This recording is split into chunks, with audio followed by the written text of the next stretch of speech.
So guys, this happened this week. After 20 years of Next Innovations painting these items, they decided to just do it a different color. Forget what they were doing. So look, this is our hummingbird. That is correct. That is the right color. That's how it should look. But look close. That's our lovebird.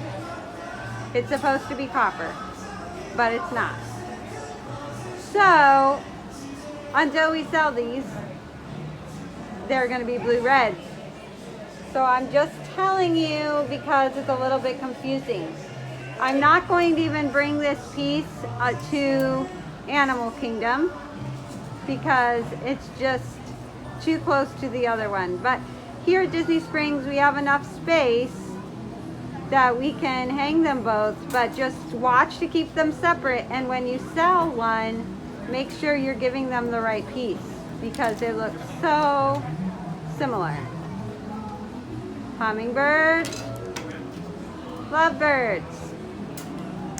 Sorry guys, but I don't know. They must have had someone new that didn't know what they were doing, obviously. Okay, bye.